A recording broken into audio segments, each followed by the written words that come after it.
క్రీస్తునాథుని యందు ప్రియ సహోదరి సహోదరులారా, ఈనాటి సువార్త పట్టణంలో యేసు ప్రభు ప్రపంచమున శాంతి నెలకొల్పుటకు నేను రాలేదు అని ప్రభు పలుకుతున్నారు. ఖడ్గమునే కానీ శాంతి నెలకొల్పుటకు నేను రాలేదని ప్రభు స్పష్టంగా తెలియచేస్తూ ఉన్నారు.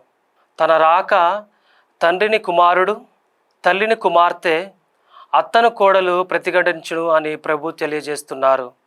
తల్లిని కానీ తండ్రిని కానీ తనకంటే మిన్నగా ప్రేమించువాడు తనకు యోగ్యుడు కాని అని ప్రభు సెలవిస్తున్నారు. అలాగే కుమారుడు కుమార్తె తన తండ్రిని కానీ తల్లిని కానీ మిన్నగా ప్రేమించినట్లయితే తనకు యోగ్యుడు కాడు అని స్పష్టంగా తెలియచేస్తున్నారు ఈనాటి సువార్త పట్టణంలో. మరియు తన అనుదిన సిలువను ఎత్తుకొని తనను అనుసరింపని వాడు తనకు యోగ్యుడు కాడు అని ఈనాటి సువార్త పట్టణం ద్వారా యేసుక్రీస్తు మనకు తెలియజేస్తున్నారు. ప్రవక్తను ప్రవక్తగా గుర్తించి స్వీకరించువాడు ప్రవక్త బహుమానమును పొందు అని ఈనాటి సువార్త ద్వారా మనకు తెలియచేస్తున్నారు.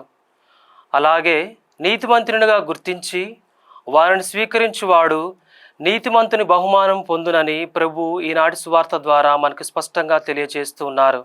తన శిష్యుడని భావించి వారికి మంచినీరు వసిగినచో తన బహుమానమును పోగొట్టుకునని ప్రభు ఈనాటి సువార్త ద్వారా మనకు మరొకసారి రుజువు చేస్తున్నారు. ప్రియ సహోదరి సహోదరులారా, ఈనాటి సువార్త పఠనాన్ని క్లుప్తంగా ధ్యానించినట్లయితే మరి దైవ పిలుపును అందుకున్న మేము మరియు దేవుని ప్రజలుగా మీరందరూ దేవుని వాక్యాన్ని అనుసరిస్తున్నామా లేదా అని ఆత్మ పరిశీలన చేసుకోవాలి. యేసు ప్రభు శిష్యులను ఆజ్ఞాపిస్తూ వారిని ప్రాంతాలకు బోధించడానికి పంపించినప్పుడు ఈ పై ఉద్దేశాలన్నిటినీ ప్రభు వారికి తెలియచేస్తూ ఉన్నారు.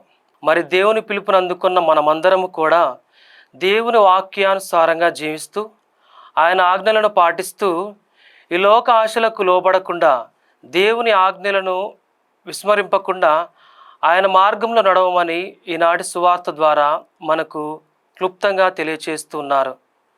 కనుక ప్రియ సహోదరి సహోదరులారా, దేవుని బిడ్డలమైన మనం ఈ లోకంలో మనకి ఎన్నో శోధనలు, ఎన్నో బాధలు, ఎన్నో ఇబ్బందులు ఎదురైనా కూడా దేవుని యొక్క మార్గంలో నడవమని మనకు పిలుపునిస్తున్నారు. కనుక మన జీవితంలో దేవుని వైపు ఉంటూ ఈ లోక ఆశల వైపు మనం మొగ్గు చూపుతున్నట్లయితే ఈనాటి దివ్య గ్రంథ పఠనాల ద్వారా మన జీవితాలను దేవుని వైపు మరల్చమని ప్రార్థిద్దాం. ఆమెన్.